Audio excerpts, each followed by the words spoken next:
開篇還是小事兒啊！2026年7月份，中共公布的社融數據，我跟大家講過，社融數據這是反映一個國家經濟情況最重要的數據，因為在中共國其他數據造假呀，很多東西容易啊，但是社融數據造假的難度比較大，小修改可以啊，但是造假難度比较大啊，所以呢，它是一个相对更接近真相的数据，而且是最重要反映经济情况的数据，所以呢，中共在社融上做的也只能是小幅度的粉饰。好，我们看一下社融数据。首先呢，7月份社融数据很重要 ，M2 余額7月份355.51萬億元人民幣。那6月份中共的 M2 社融餘額是多少 ？356.71萬億元人民幣。听出問題了嗎？355、356、56.51、56.71，也就是7月份中共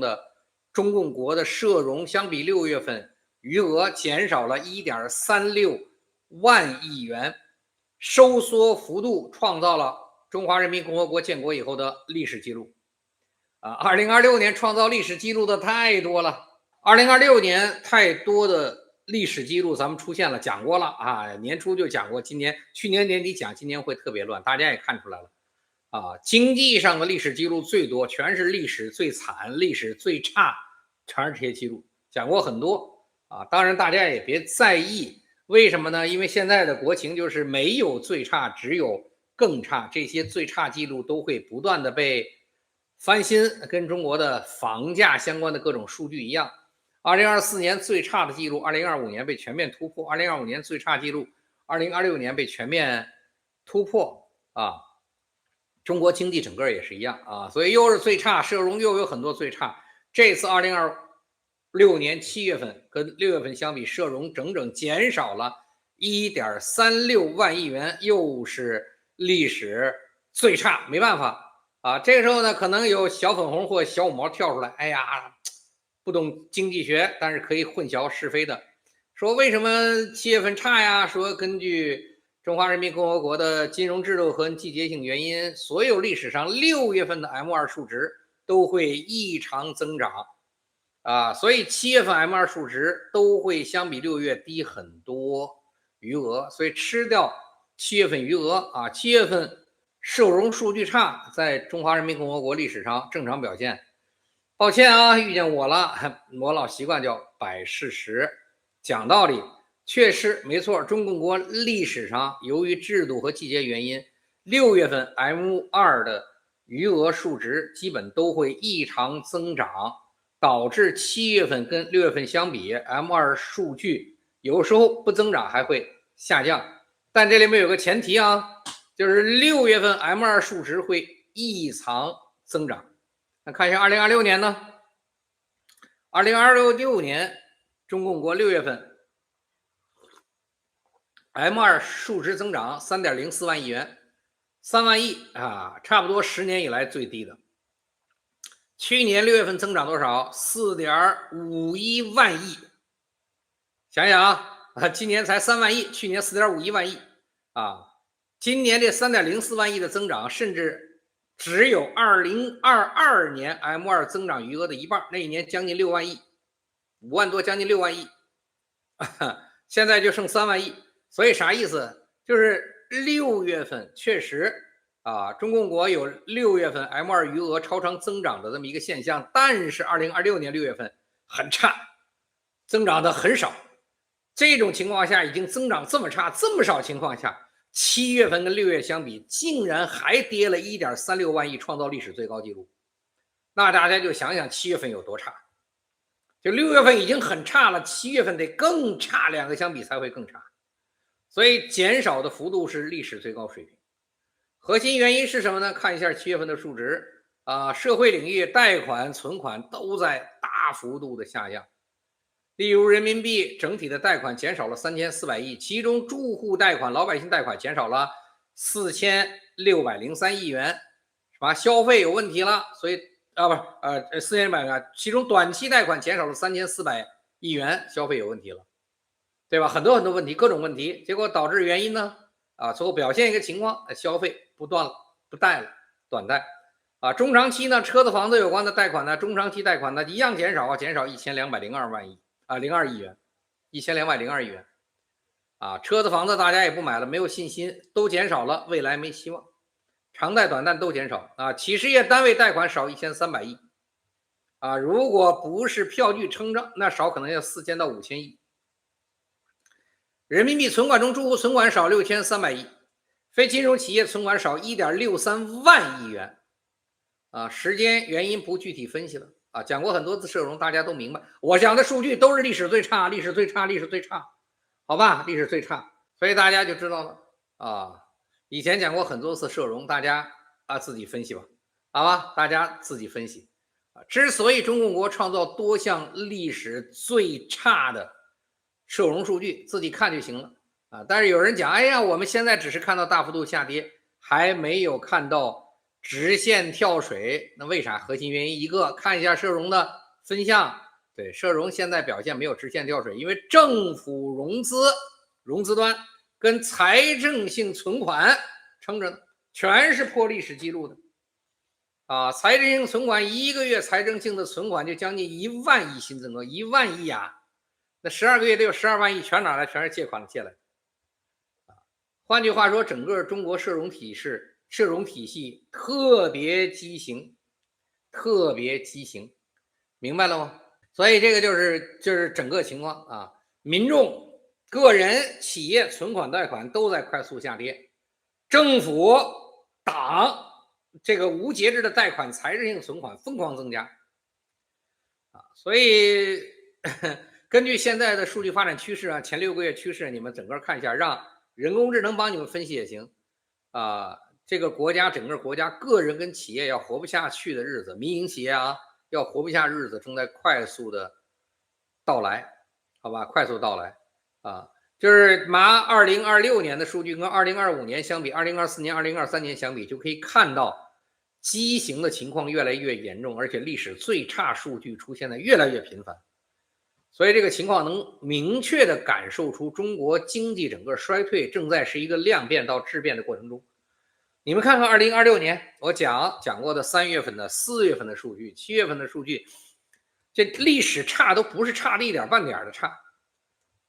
所以就這麼跌的情況下，就光社融這個數據我都很難想象2027年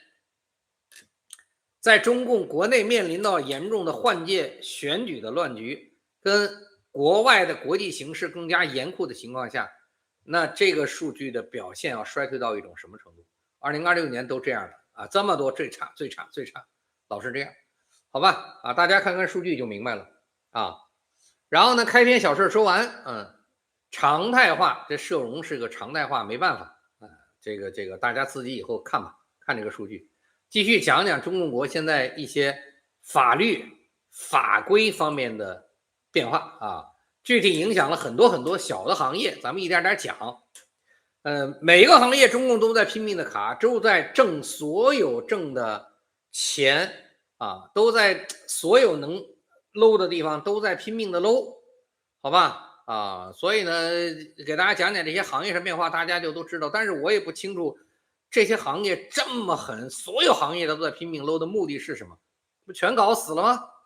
嗎？現在能確定的，咱們老說擺事實講道理，能確定的就是在中華人民共和國可以利民利國的政策方針方法，中共全都不用目前所有我們看到2026年出台的法令法規都是禍國殃民的。大家要覺得哪個法令法規是好的，可以給我發過來讓我講。就我很局限性吧，就是目前我在中共國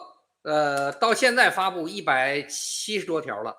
，2026年研究了发布的法律法規規章草案170多個，2026年发布的所有東西我都看過了，我一個都沒找到利國利民的，全是禍國殃民的所以呢，就大家如果你是能找着，你覺得哪個政策是利國利民的，對國家民众有好處，你可以找出來，咱們可以探討一下，好嗎？但是我很難想象比去年发布的頻率已經高了差不多5倍以上，將近6倍了，全是禍國殃民的。哎呀，不知道為什麼，就好像中國共產黨自己所有的部門都着急要搞垮這個國家似的。大家這麼着急要搞垮這個國家，好吧？不知道為什麼啊。今天先講的是醫藥行業、醫生行業的重大變化，不是醫保這個影響可能比醫保還要嚴重。2026年的6月份6月5號，中共国家卫健委公告並實施了國家衛生健康關於修改和廢止部門規章的決定大家可以有機會看一下6月份就做了這個呢叫15號法規，俗稱市面上叫15號令，醫生或醫師15號令。这个法令里面有2個確認的，一個是醫師執業註冊管理辦法，一個是醫生外出會診管理暫行規定。那這個東西在行業內部叫地震式的變化，就對中國整個醫療行業產生的影響之大甚至於說要遠遠超過去年中共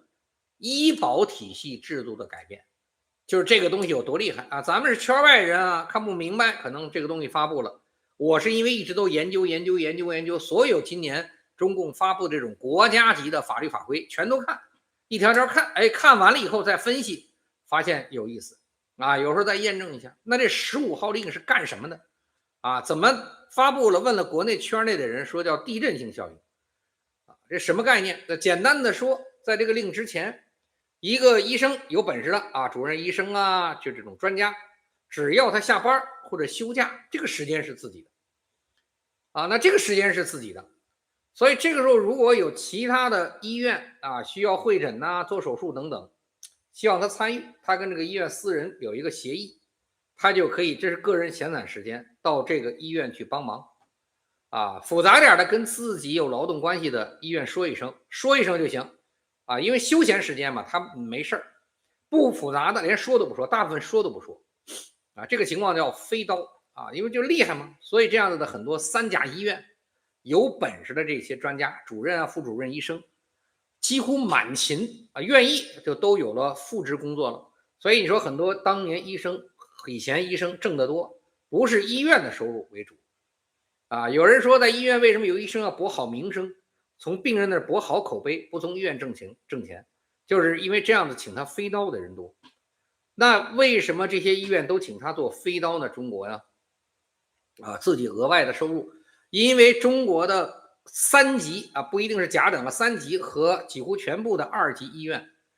這幾年各種原因購置了大量的硬件設備都比較完善，但是軟件自身的醫生水平不太高，醫生都去好醫院了。所以面臨相對複雜的手術的時候，做不了，怕有危險，擔責任怎麼辦？採取病人自願付費，跟你說你掏5萬，我給你從哪兒3甲醫院北醫3院給你請個主任醫師、副主任醫師過來給你做你的錢全給醫生，你可以跟醫生對，我不要錢，醫院不要錢。那病人呢，比如說做的比較嚴重，開胸這種手術，他就會願意家屬願意，他覺得這是好，邀請這些3甲醫院著名的過來。那3甲醫院醫生呢，坐2-3個小時飛機，全中國哪都到了一假期周6晚上走了，周5晚上走了，周6到那兒去會診，然後就變成了會診，然後呢實施手術主治醫生之一。我講了，行業內這個叫飛刀，以前做的。那飛刀這個情況在中共國普及到了什麼程度？根據2020年中共國專業研究資料的數據表明，因為後來沒有數據了，所以拿6年前的2019年全國4000多家3級醫院，不一定是甲級和12000多家縣市級的2級醫院裡，重大疾病通過飛刀完成的比例達到77%以上，也就是重大疾病幾乎全是這些醫生做的一會兒咱們就明白為什麼，這很重要的原因專家都這麼走海量的超過16000多家理論上能夠完成手術，特別是複雜手術的這種2級、3級醫院裡面，儘管都配套了很多都是可以達到國際先進水平的硬件設施環境，但是呢，醫生整體的水平比較低，缺乏學習機會，缺少實踐經驗，缺少經驗交流平台，各種原因，所以導致面臨複雜手術的時候，就得自己做下來就很難，就得找這個好的醫生，然後跟着好的醫生一起同台一起做手術，提高水平這樣的这些醫院呢，也可以防止失誤，而且錢是病人出的錢，那醫院呢特別好的學習機會大家共贏。來治這些複雜手術啊，大家共贏啊。所以呢，一些高水平專家医生到这些医院做手術，這些醫院本身的醫生呢，就都可以學習觀摩交流啊，行業共存。這個情況其實不是在醫生，在很多這種吃技術的飯、經驗飯的行業中，高智商的啊，律師啊、會計師啊等等裡面都有這種情況啊。中國有14億人，醫生多，所以醫院的情況更突出。這次15號令公布幹嘛？把飞刀模式徹底斷了，不允許了啊！也就是醫生自己不能夠休閒時間去其他醫院幫忙，那要再怎麼辦？都得是醫院聯繫這家醫生所在的主職業機構，也就是人際關係。我在這個醫院，我是這個醫院醫生啊，結果其他醫院想邀請你來會診或手術，要給這個醫生發信，原來是給個人，個人接不接受？空闲時间，現在不要加蓋正式公章，填寫完整的有標準流程的手續，都有什麼要素的，然後把這個東西幹嘛？邀請信函發過來，由這個專家醫生所在醫院啊，通過內部流程進行审核，審核如果通過了，然後安排這個醫生外出會診的手續。然後這個醫生呢，根據自己職業的這個醫院安排的手續，去指定醫院進行會診和手術，完成後要向自己所在醫院書面提交會診情況。那這個費用呢，也是這個邀請他做醫院的3級或2級醫院，把所有的費用轉到醫生所在的單位賬戶啊。那單位的醫院的單位賬戶進行財務核算後，將其中的一部分應該賦予醫生報酬的部分進行核算。啊，这像這15號文，所有各種細節都有明文規定。比如說，會診費用統一支付給會診醫療機構，不得支付給會診醫生本人，由會診醫療機構就這麼寫的，叫依法納稅後統一進行核算。啊，我就不念這個很多原文了啊，就念那麼一句，感興趣自己去網上查，有很多。所以大家就知道為什麼這15號令。就光這一個事兒，在醫療行業內部就形成地震了，這飞刀模式沒了。那現在這種模式呢，為什麼就沒了呢？專家醫生肯定不願意做，以前呢願意做，自由度高，責任少，收入高，錢揣自己兜裡，沒人管啊，也不會被人嫉妒，不會白眼，不會有人給埋雷。現在好，這事兒一到發過來，醫院知道，醫院給誰做不給誰做，錢往哪兒走都不一樣，而且全程監控。去之前報備，回来寫責任書，收入卻明顯的減少。所以你看哪醫生不願意？第二個，患者不願意，因為這個情況大家都知道，你給的錢一定得多，給單位了，中間有人卡還要納稅，對吧？那患者以前住在3級或2級醫院，請專家做手術是圖方便啊，自己花了錢可以直接進醫生兜，感覺醫生因為拿了錢也可以負責任。現在是給醫院付錢，對吧？那專家有沒有責任心咱也不知道，那怎麼辦？那患者還不如，既然醫生動不了我動，那就直接去3甲醫院治不就完了嗎？就不用掏这飞刀的費用，這幾萬塊錢不用了，直接3甲醫院花點錢找人去掛號，花錢找人塞錢安排病床，直接治不就完了嗎？圖這方便幹嘛？飛刀費用還能省。第三呢，醫院不願意，以前專家私人過來，那時候這個醫院他幹嘛會診交流都很方便。現在你讓這個專家過來，醫生過來幹啥，都得明面寫在你們的協議裡面，要做什麼不能做什麼都有啊，給的錢還得多。所以這種情況下，飛刀模式就沒了，導致結果是什麼啊？目前中國一共有38710家注冊的醫療機構，本來就大部分在持續虧損，很多都是靠地方政府補貼勉強活着的啊。所以呢，現在呢，你們大家可以從官網的公開資料可以查詢，哪怕北京、上海的3甲醫院都有一大部分處於虧損狀態。那過去呢，這些疑難雜症啊、困難的手術啊，对於一般的3級和2級醫院來講，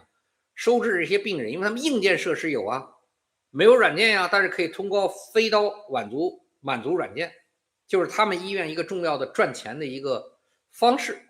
啊。這樣醫院高價購買大量硬件設施 ，CT 啊、MRI 啊、DSA 啊、腹腔鏡、ICU 等等，那就有患者會去用，對吧？做手術做了，患者就會用 ICU， 那 ICU 的錢就可以了啊。但是現在呢就沒法弄了，而且飛刀模式呢能吸引很多當地的醫療人才留在醫院，因為有專家會經常來醫院飛刀，所以專家每一次就會給這個醫院的現有醫生大量學習和交流機會。一個縣醫院縣級呢，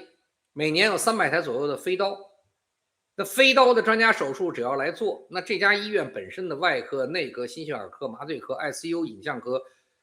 检驗科的醫生都可以參與到這個手術裡面學習交流等等重要機會。那300多個做完了，水平都提高了以後就自己能做了，慢慢的。現在專家动不了，專家医生來不了，患者自己动，自己去三甲大量当地复雜的病患全转到城市三甲。那很多现在3級以下的醫院本來就醫療資源空心化，現在就更空心了，一邊閒死一邊忙死，患者越來越多會擠到城市裡面的北京、上海等地的三甲醫院越來越超負荷運轉，但是整個國家的醫療體系的工作效率会大幅度降低。然後過去依靠飛刀技術的良性擴展模式沒了過去底層醫院的這種醫生跟着一起會診做手術觀摩麻醉醫生配合護士熟悉等等都沒了。所以呢，這等於中下層這種醫院的人才培養模式也沒了。然後更關鍵的是，面對中國老齡化整個社會的特點，也就是未來2到3年，大量70歲以下的低齡老人會向70歲以上的高齡老人轉化。中國的老年60歲以上的老人的結構這幾年也會發生巨大的變化。大家以前覺得負擔不重，是因為70歲以下的老人少，但是這2年馬上就會快速增加。所以中共出了這個政策15號令，人家講地震效應。那為什麼要出現這個令？很簡單，就是在這個命令中大家也看得出来，表面上很正常的情況就是國家稅務機關能收稅了以前飛刀模式導致這些醫生的稅收很難被監管，因為都是病患個人掏錢，掏出來他們看不見進的是醫生個人的兜，那么国家税務機關在這裡面管太難管了。現在好了，15號令頒布了，所以這時候呢，錢直接進到工資賬上，馬上國家就可以收稅了，好吧？所以呢，明面上呢，這個飛刀模式被醫院之間合作的模式替代國家稅務總局就能夠把這中間的77%按照2020年的數据，2019年複雜手術77%都飛刀做的，那這裡面產生的稅收一定是個巨大的窟窿，一個病人要是做個手術掏個5萬塊錢，一年1萬個手術，那就是5個億大家想想，10萬個手術就是50個億按照現在個人收入所得稅的標準就算一次性額外收入20%，那也是10個億的稅收。所以呢，國家稅務機關納稅漏洞補了一個醫院表面上呢也是可以從中收益，但是實際上呢，這是表面上如果飛刀模式沒了，這個利潤鏈不在了，他們誰去做呀？3甲級以下的醫院，哪些醫生願意去幹呀？周末個人的休閒時間，飛幾個小時去，幾個小時回來，那麼累，掙點屁錢，還得給醫院寫報告，那就不幹了。那這個事兒沒人幹了，您那稅從哪兒收上來當然了，我說這個東西大家腦子都想得明白，但是對中共的政府官员應該是不重要的，因為表面上15號令確實封堵了納稅的漏洞，增加了中共政府的稅收收入。以前這個事兒就是一年能有100個億，中共收不着現在幹這事了，一年只能產生1個億的稅收，那中共也能收得着。雖然99沒了，但是過去100億中共一分收不着，現在能收1個億。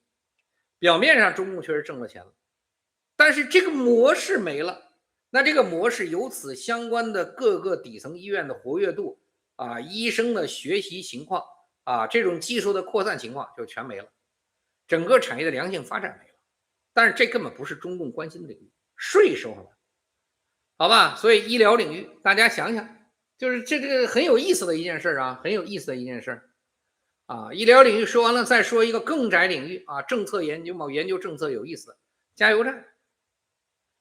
我不知道大家知不知道中共国家税務總局2026年11号公告法规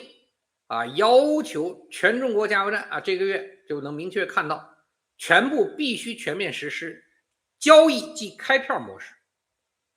有人講，我以前加油不是都開發票嗎？交易即開票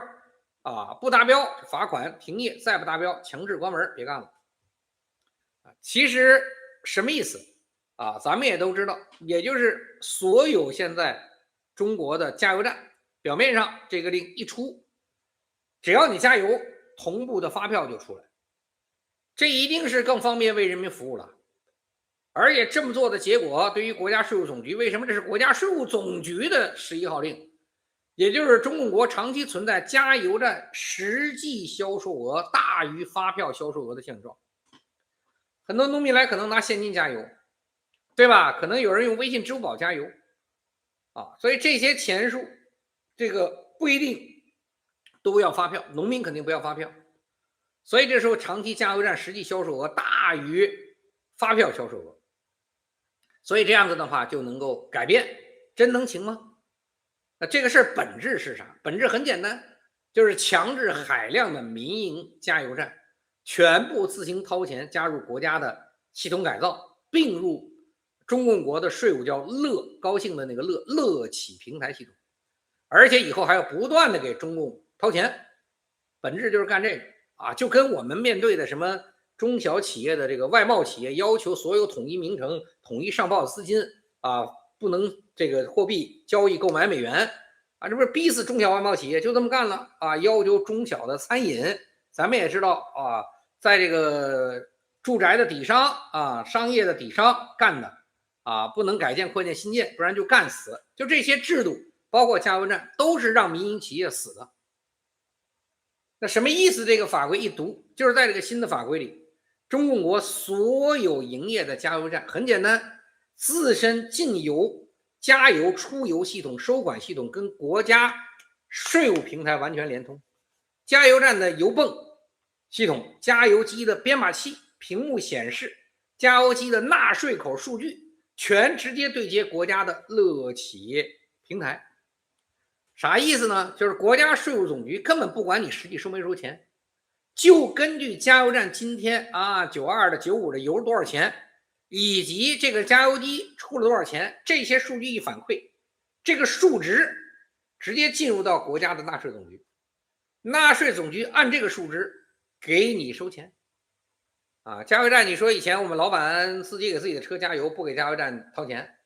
那現在不管，反正只要是油泵動了，加油機動了，編碼器動了，出現的數字直接連通到國家樂企平台，你就得納稅了。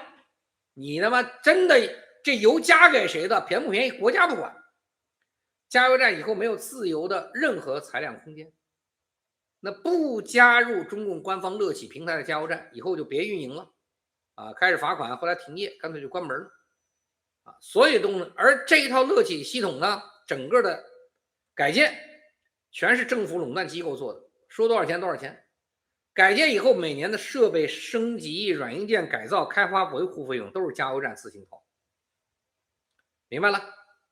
還是為了交錢。我講這麼多講了8個月，大家都明白了嗎？大家都明白了嗎？就是所有的東西中共都得拿錢都是拿錢。